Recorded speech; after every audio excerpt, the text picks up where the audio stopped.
iblis bangkit melawan orang Israel, dan ia membujuk Daud untuk menghitung orang Israel. Lalu berkatalah Daud kepada Yoab dan kepada para pemuka rakyat, "Pergilah, hitunglah orang Israel dari Beersheba sampai dan bawalah hasilnya kepadaku, supaya aku tahu jumlah mereka." Lalu berkatalah Yoab, "Kiranya Tuhan menambahi rakyatnya 100 kali lipat daripada yang ada sekarang. Ya Tuanku Raja, bukankah mereka sekalian hamba-hamba Tuanku? Mengapa Tuanku menuntut hal ini? Mengapa orang Israel harus menanggung kesalahan oleh karena hal itu?" Namun titah raja itu terpaksa diikuti oleh Yoab. Maka pergilah Yoab menjelajahi seluruh Israel, kemudian kembali ke Yerusalem. Lalu Yoab memberitahukan kepada Daud hasil pendaftaran rakyat. Di antara seluruh orang Israel, ada 1.100.000 orang yang dapat memegang pedang, dan orang Yehuda ada 470.000 orang yang dapat memegang pedang. Orang Lewi dan Benyamin tidak dimasukkannya dalam pendaftaran, sebab titah raja itu dianggap keji oleh Yoab. Tetapi hal itu jahat di mata Allah, sebab itu dihajarnya orang Israel. Lalu berkatalah Daud kepada Allah, "Aku telah sangat berdosa karena melakukan hal ini.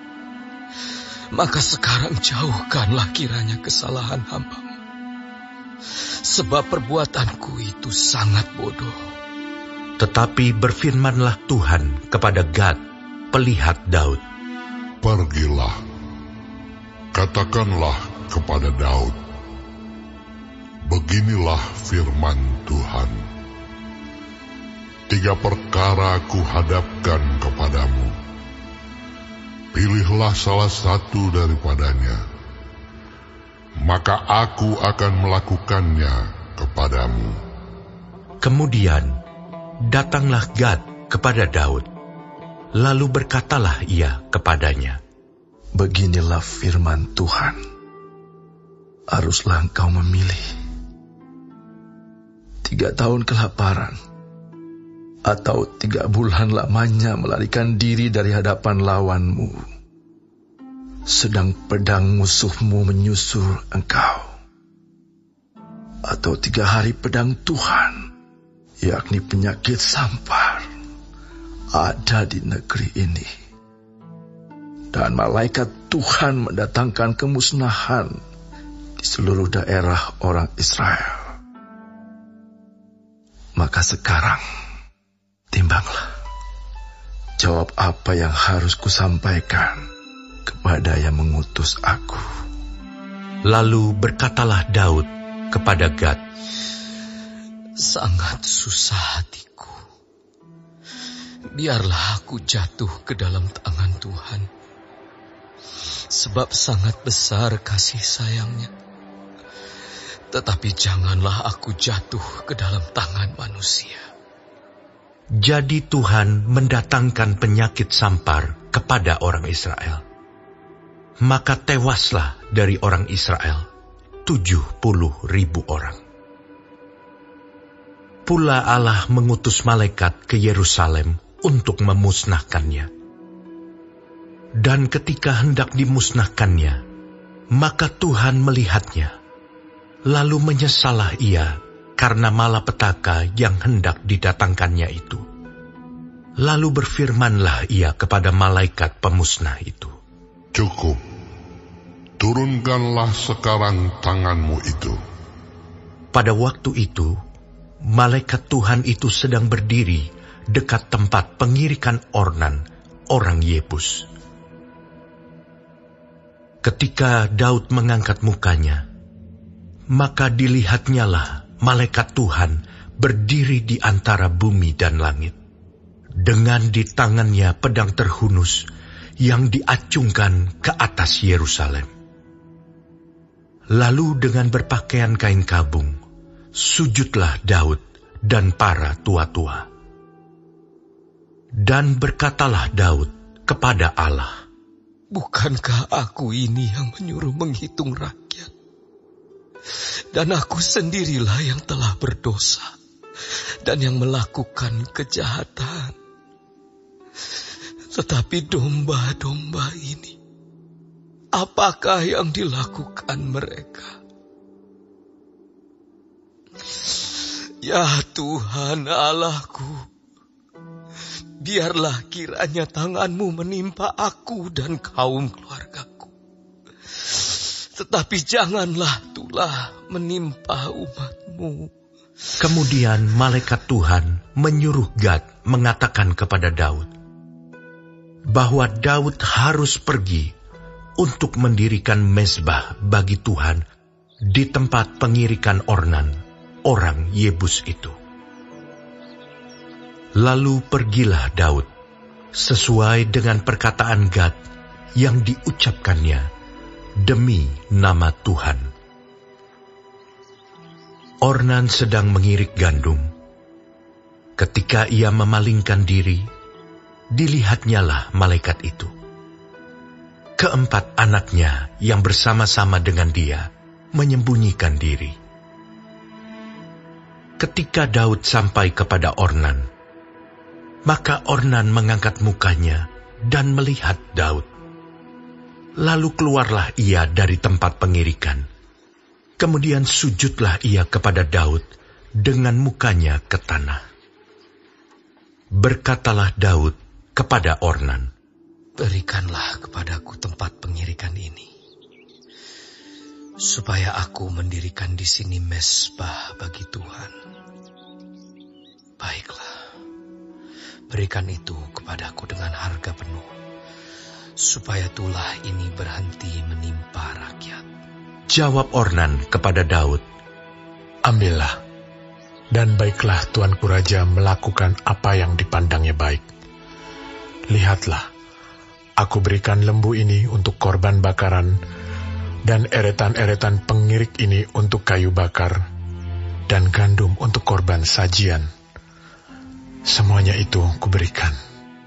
Tetapi berkatalah Raja Daud kepada Ornan, "Bukan begitu, melainkan aku mau membelinya dengan harga penuh, sebab aku tidak mau mengambil milikmu untuk Tuhan, dan tidak mau mempersembahkan korban bakaran dengan tidak membayar apa-apa."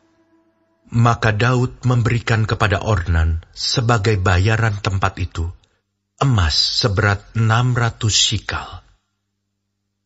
Lalu Daud mendirikan di sana mezbah bagi Tuhan, mempersembahkan korban bakaran dan korban keselamatan, dan memanggil Tuhan. Maka Tuhan menjawab dia dengan menurunkan api dari langit ke atas mezbah korban bakaran itu. Lalu berfirmanlah Tuhan kepada malaikat itu, supaya dikembalikannya pedangnya ke dalam sarungnya. Pada waktu itu juga, Daud mempersembahkan korban di sana. Ketika ia melihat bahwa Tuhan telah menjawab dia di tempat pengirikan Ornan, orang Yebus itu. Kemah suci yang dibuat Musa di padang gurun dan mezbah korban bakaran pada waktu itu ada di bukit pengorbanan di Gibeon. Tetapi Daud tidak berani pergi ke sana berhadapan dengan Allah untuk menanyakan petunjuknya, sebab ia takut kepada pedang malaikat Tuhan itu.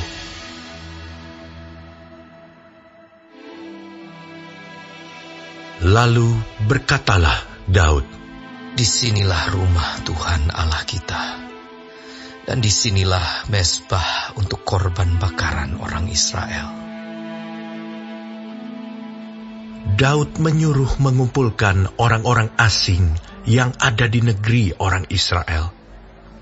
Lalu ditempatkannya tukang-tukang untuk memahat batu-batu pahat yang akan dipakai untuk mendirikan rumah Allah. Selanjutnya, Daud menyediakan sangat banyak besi untuk paku-paku bagi daun pintu gerbang dan bagi tupai-tupai. Juga sangat banyak tembaga yang tidak tertimbang beratnya, dan kayu aras yang tidak terbilang banyaknya. Sebab orang Sidon dan orang Tirus membawa sangat banyak kayu aras bagi Daud. Karena pikir Daud, Salomo anakku masih muda dan kurang berpengalaman, dan rumah yang harus didirikannya bagi Tuhan haruslah luar biasa besarnya, sehingga menjadi kenamaan dan termasyhur di segala negeri. Sebab itu baiklah aku mengadakan persediaan baginya. Lalu Daud membuat sangat banyak persediaan sebelum ia mati. Kemudian dipanggilnya Salomo, anaknya, dan diberinya perintah kepadanya untuk mendirikan rumah bagi Tuhan, Allah Israel. Kata Daud kepada Salomo, Anakku, aku sendiri bermaksud hendak mendirikan rumah bagi nama Tuhan Allahku. Tetapi firman Tuhan datang kepadaku demikian. Telah kau tumpahkan sangat banyak darah, dan telah kau lakukan peperangan yang besar. Engkau tidak akan mendirikan rumah bagi namaku, sebab sudah banyak darah kau tumpahkan ke tanah di hadapanku. Sesungguhnya, seorang anak laki-laki akan lahir bagimu. Ia akan menjadi seorang yang dikaruniai keamanan. Aku akan mengaruniakan keamanan kepadanya dari segala musuhnya di sekeliling. Ia akan bernama Salomo. Sejahtera dan sentosa akan kuberikan atas Israel pada zamannya. Dialah yang akan mendirikan rumah bagi namaku, dan dialah yang akan menjadi anakku, dan aku akan menjadi bapanya. Aku akan mengokohkan tahta kerajaannya atas Israel sampai selama-lamanya. Maka sekarang, hai anakku, Tuhan kiranya menyertai engkau, sehingga engkau berhasil mendirikan rumah Tuhan Allahmu, seperti yang difirmankannya mengenai engkau. Hanya Tuhan kiranya memberikan kepadamu akal budi dan pengertian, dan membuat engkau menjadi pemegang perintah atas Israel, supaya engkau memelihara Taurat Tuhan Allahmu. Maka engkau akan berhasil jika engkau melakukan dengan setia ketetapan-ketetapan dan hukum-hukum yang diperintahkan Tuhan kepada Musa untuk orang Israel. Kuatkan dan teguhkanlah hatimu. Janganlah takut dan janganlah tawar hati. Sesungguhnya, sekalipun dalam kesusahan, aku telah menyediakan untuk rumah Tuhan itu 100.000 talenta emas dan 1.000.000 talenta perak dan sangat banyak tembaga dan besi, sehingga beratnya tidak tertimbang. Juga aku telah menyediakan kayu dan batu, tetapi baiklah engkau menambahnya lagi. Lagi pula engkau mempunyai sangat banyak pekerja, yakni pemahat-pemahat batu tukang-tukang batu dan kayu, dan orang-orang yang ahli dalam segala macam pekerjaan emas, perak, tembaga, dan besi yang tidak terhitung banyaknya. Mulailah bekerja, Tuhan kiranya menyertai engkau. Dan Daud memberi perintah kepada segala pembesar Israel itu untuk memberi bantuan kepada Salomo, anaknya. Katanya, "Bukankah Tuhan Allahmu menyertai kamu dan telah mengaruniakan keamanan kepadamu ke segala penjuru? Sungguh, Ia telah menyerahkan penduduk negeri ini ke dalam tanganku, sehingga negeri ini takluk ke hadapan Tuhan dan kepada umat-Nya.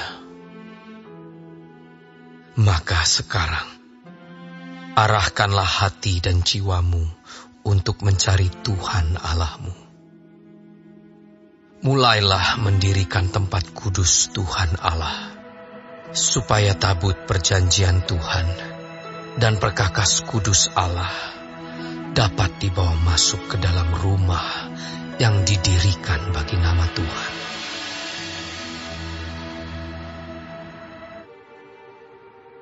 Setelah Daud menjadi tua dan lanjut umur, maka diangkatnya Salomo menjadi raja atas Israel. Ia mengumpulkan segala pembesar Israel, juga para imam dan orang-orang Lewi. Lalu dihitunglah orang-orang Lewi yang berumur 30 tahun ke atas, dan jumlah orang-orang mereka dihitung satu demi satu, ada 38.000 orang.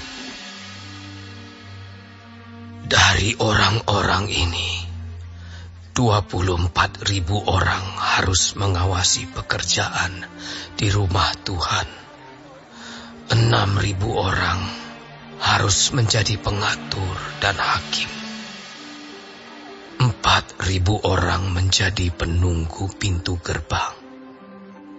Dan 4.000 orang menjadi pemuji Tuhan dengan alat-alat musik yang telah kubuat untuk melakukan puji-pujian. Kata Daud. Juga Daud membagi-bagi mereka dalam rombongan menurut anak-anak Lewi, yakni Gerson, Kehat, dan Merari. Termasuk orang Gerson ialah Ladan dan Simei. Anak-anak Ladan ialah Yehiel, seorang kepala, serta Zetam dan Yoel, 3 orang. Anak-anak Simei ialah Selomit, Haziel, dan Haran, 3 orang. Orang-orang inilah yang menjadi kepala puak Ladan. Anak-anak Simei ialah Yahat, Zisa, Yeus, dan Beria. Itulah anak-anak Simei, 4 orang. Yahat ialah kepala, dan Ziza orang kedua. Tetapi Yeus dan Beria tidak mempunyai banyak anak. Maka mereka merupakan hanya satu puak dengan satu jabatan. Anak-anak Kehat ialah Amram, Yizar, Hebron, dan Uziel, 4 orang. Anak-anak Amram ialah Harun dan Musa. Harun ditunjuk untuk mengurus apa yang maha kudus, dia dan keturunannya, sampai selama-lamanya, untuk membakar korban di hadapan Tuhan, untuk melayani dia, dan untuk memberi berkat demi namanya, sampai selama-lamanya. anak-anak Musa, abdi Allah itu, digolongkan kepada suku Lewi. Anak-anak Musa ialah Gersom dan Eliezer. Anak Gersom ialah Sebuel, seorang kepala. Anak Eliezer ialah Rehabia, seorang kepala. Eliezer tidak mempunyai anak-anak lain. Tetapi anak-anak Rehabia luar biasa banyaknya. Anak Gisar ialah Selomit, seorang kepala. Anak-anak Hebron ialah Yeria, seorang kepala. Amaria anak yang kedua, Yahaziel anak yang ketiga, dan Yekameam anak yang keempat. Anak-anak Uziel ialah Mika, seorang kepala, dan Yisia anak yang kedua. Anak-anak Merari ialah Mahli dan Musi. Anak-anak Mahli ialah Eleazar dan Kis. Ketika Eleazar mati, ia tidak mempunyai anak laki-laki, hanya anak perempuan. Lalu anak-anak Kis, saudara sepupu mereka, mengambil mereka menjadi istri. Anak-anak Musi ialah Mahli, Eder, dan Yeremot, 3 orang. Itulah Bani Lewi menurut puak mereka, kepala-kepala puak mereka. Pada waktu mereka dicatat seorang-seorang sesuai dengan bilangan nama mereka, orang demi orang. Yang berumur 20 tahun atau lebih, merekalah yang harus melakukan pekerjaan untuk ibadah di rumah Tuhan. Sebab Daud telah berkata, Tuhan, Allah Israel, telah mengaruniakan keamanan kepada umat-Nya, dan ia diam di Yerusalem sampai selama-lamanya. Dengan demikian, tidak usah lagi orang Lewi mengangkat bait suci dan segala perkakas yang dipakai untuk ibadah di situ. Sebab sesuai dengan titah Daud yang belakangan, mereka yang didaftarkan dari anak-anak Lewi ialah yang berumur 20 tahun ke atas. Tugas mereka ialah membantu anak-anak Harun untuk menyelenggarakan ibadah di rumah Tuhan, mengawasi pelataran, bilik-bilik, dan pentahiran segala barang kudus, serta melakukan pekerjaan yang berhubungan dengan ibadah di rumah Allah. Juga mereka harus menyediakan sajian dan tepung yang terbaik untuk korban sajian, roti tipis yang tidak beragi, apa yang dipanggang di atas panggangan, apa yang teraduk, dan segala sukatan dan ukuran. Selanjutnya, mereka bertugas menyanyikan syukur dan puji-pujian bagi Tuhan setiap pagi. Demikian juga pada waktu petang dan pada waktu mempersembahkan segala korban bakaran kepada Tuhan. Pada hari-hari Sabat, bulan-bulan baru, dan hari-hari raya, menurut jumlah yang sesuai dengan peraturan yang berlaku bagi mereka, sebagai tugas tetap di hadapan Tuhan. Mereka harus melakukan pemeliharaan kemah pertemuan serta tempat kudus, dan harus melayani anak-anak Harun, saudara-saudara mereka, untuk menyelenggarakan ibadah di rumah Tuhan.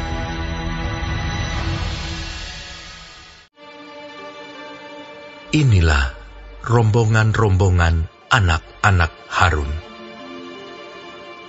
Anak-anak Harun ialah Nadab, Abihu, Eleazar, dan Itamar. Tetapi Nadab dan Abihu mati lebih dahulu daripada ayah mereka, dengan tidak mempunyai anak laki-laki. Maka yang memegang jabatan imam ialah Eleazar dan Itamar. Daud bersama-sama Zadok dari Bani Eleazar dan Ahimelech dari Bani Itamar membagi-bagi mereka menurut jabatan mereka dalam penyelenggaraan ibadah. Lalu ternyata bahwa di antara keturunan Eleazar ada lebih banyak kepala kaum daripada di antara keturunan Itamar. Sebab itu orang membagi-bagi mereka sebagai berikut. Untuk Bani Eleazar, 16 orang kepala puak. Tetapi untuk Bani Itamar, 8 orang kepala puak. Dan orang membagi-bagi mereka dengan membuang undi, tanpa mengadakan perbedaan. Sebab ada pemimpin-pemimpin kudus dan pemimpin-pemimpin Allah, baik di antara keturunan Eleazar maupun di antara keturunan Itamar. Dan Semaya bin Netaneel, panitera itu, seorang Lewi, menulis nama mereka di depan raja, di depan pembesar-pembesar, Imam Zadok, Ahimelech bin Abiatar, dan di depan kepala-kepala puak para imam dan orang Lewi. Setiap kali satu puak diambil dari Eleazar, dan demikian pula satu puak dari Itamar. Undian yang pertama jatuh pada Yoyarib, yang kedua pada Yedaya, yang ketiga pada Harim, yang keempat pada Seorim, yang kelima pada Malkia, yang keenam pada Miyamin, yang ketujuh pada Hakos, yang kedelapan pada Abia, yang kesembilan pada Yesua, yang kesepuluh pada Sekanya, yang ke-11 pada Eliasib, yang ke-12 pada Yakim, yang ke-13 pada Hupa, yang ke-14 pada Yesebeab, yang ke-15 pada Bilga, yang ke-16 pada Imer, yang ke-17 pada Hezir, yang ke-18 pada Habizes, yang ke-19 pada Petahya, yang ke-20 pada Yehezkel, yang ke-21 pada Yakin, yang ke-22 pada Gamul, yang ke-23 pada Delaya, yang ke-24 pada Ma'azia.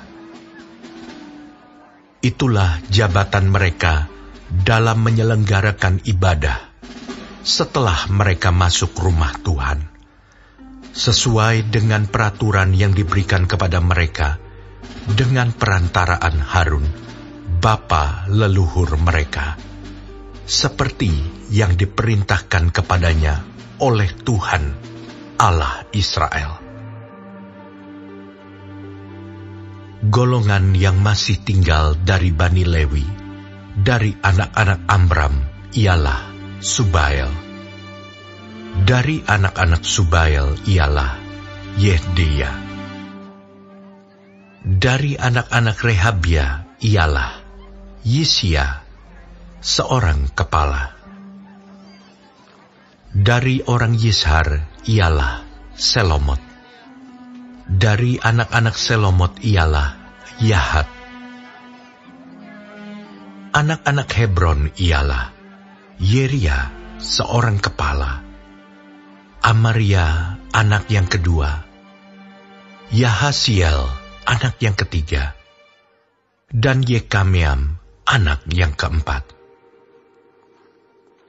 Anak Uziel ialah Mika. Dari anak-anak Mika ialah Samir. Saudara Mika ialah Yisia. Dari anak-anak Yisia ialah Zakaria. Keturunan Merari ialah Mahli dan Musi. Juga anak-anak Yaazia, anaknya. Keturunan Merari dari pihak Yaazia, anaknya ialah Shoham, Zakur, dan Hibri. Dari Mahli ialah Eleazar. Dia ini tidak mempunyai anak. Dari Kish, anak Kish, yakni Yerahmeel. Anak-anak Musi ialah Mahli, Eder, dan Yerimot. Itulah Bani Lewi menurut puak mereka. Mereka ini pun sama seperti saudara-saudara sesuku mereka, anak-anak Harun, membuang undi di depan Raja Daud, di depan Zadok, Ahimelech, dan para kepala puak, para imam, dan orang Lewi. Dalam hal ini, seorang kepala puak sama dengan saudaranya yang terkecil.